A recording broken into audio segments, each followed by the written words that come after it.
masalah konfliknya itu sebenarnya kami sejak awal tidak pernah mengganggu mereka dan tidak pernah melarang mereka, tapi begitu kami menanam pohon di dalam kawasan hutan yang di sela-sela yang diperintahkan oleh Dinas Kehutanan di sela-sela sawit tersebut, maka mereka membunuhnya. Mereka membunuhi pohon-pohon itu dan kami merasa dirugikan, tapi kami tidak pernah mengkriminalisasi mereka dan melawan, tapi kami tetap menyisip, tapi mereka tetap melakukan pembunuhan sampai saat sekarang.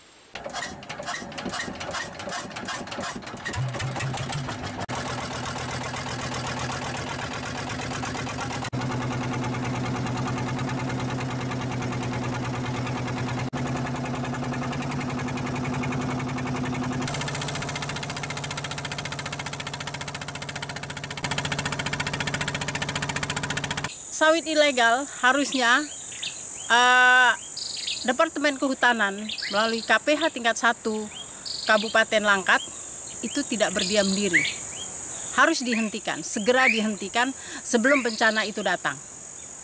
Kalau tidak dihentikan maka itu akan mengganggu aktivitas kelompok-kelompok yang melakukan perbaikan lingkungan, yang melakukan budidaya mangrove, yang melakukan restorasi mangrove.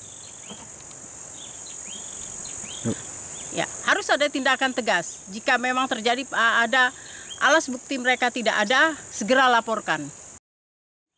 Ketika hutan ini sudah dirambah dan ditanami sawit dan dijadikan pertambakan, maka itu hanya menguatkan ekonomi pada kelompok kecil. Sementara masyarakat desa sini sendiri perlahan-lahan akan dimiskinkan. Karena apa? Karena ketika mangrove sudah tidak ada, maka rumah-rumah ikan itu sudah tidak ada juga, dan itu mengakibatkan budidaya biota laut itu semakin menipis. Nah, sebenarnya itulah mata pencarian masyarakat Desa Kuala Serapu. Jika memang ingin meningkatkan kesejahteraan masyarakat di Desa Kuala Serapu yang yang merupakan bangsa Indonesia juga, maka perbaiki alam ini. Kembalikan hutan mangrove yang itu merupakan menjadi tempat mereka mencari makan.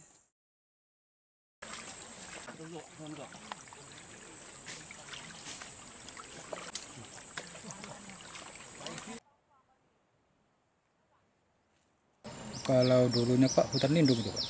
Nah, hutan lindung dulunya waktu kita masih belum begitu dewasa lah itu Pak ya, masih itu hutan Pak, memang hutan memang hutan lebat lah gitu ya kan. Tapi setelah Pak, digantikan dengan alih fungsi lah ya, alih fungsi lahan, ternyata orang itu mau mengadakan penanaman sawit. Jadi dengan adanya tindakan dari Dinas Kehutanan yang tidak membiarkan seperti itu, dan masyarakat juga merasa resah, dan saya juga merasa resah seandainya itu terjadi, itu kan paluh-paluh ditutup, dibuat tanggul dan sebagainya, jadi air itu akan melimpas ke wilayah Desa Kuala Serapu, warga itu ini, Pak, untuk benar-benar bisa menjaga dan merawat dan merehabilitasi hutan untuk Desa Kuala Serapu ini, dan bersatu bagaimana caranya supaya Desa Kuala Serapu ini bisa berdiri dengan diri tanpa ada pengusaha-pengusaha yang mengganggu seperti itu, Pak.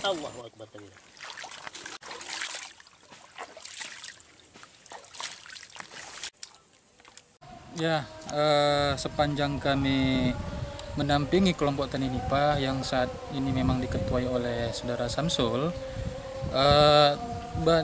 banyak terdapat areal yang ditanami oleh sawit yang diduga itu memang ilegal semua.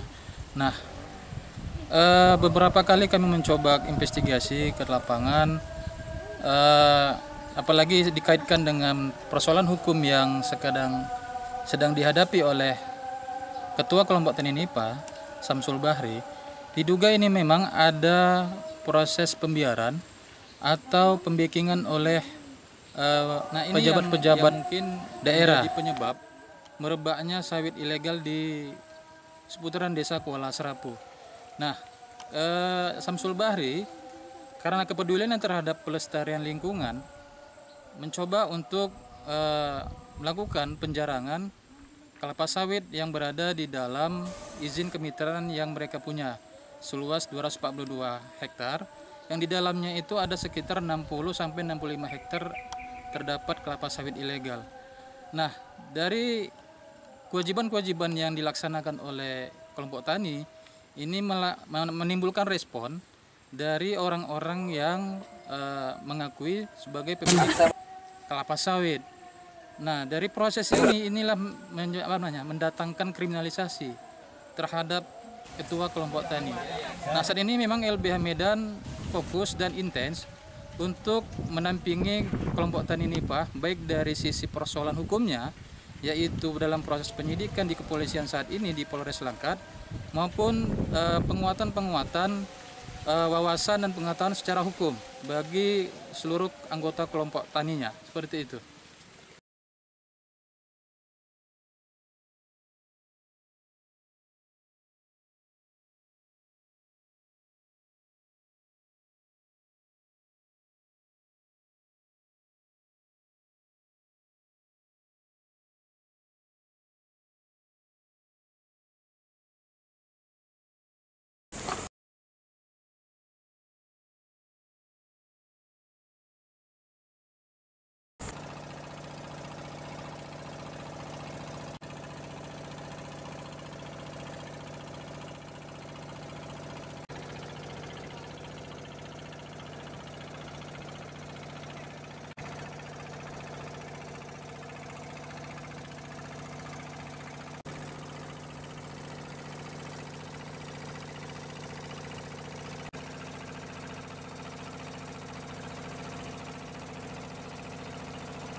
Perusahaan yang mereka tidak memiliki izin di kawasan mangrove ini, dan kami diperintahkan oleh Dinas Kehutanan untuk menanam pohon menyisip di celah-celah sawit. Inilah dia Rhizophora. Rhizophora ini yang kami tanam lebih kurang ada 500.000 batang, tapi sebagian sudah dirusak juga oleh mereka. Jadi yang puing-puing yang tinggi-tinggi inilah pertinggal-pertinggal yang tidak dirusak oleh mereka.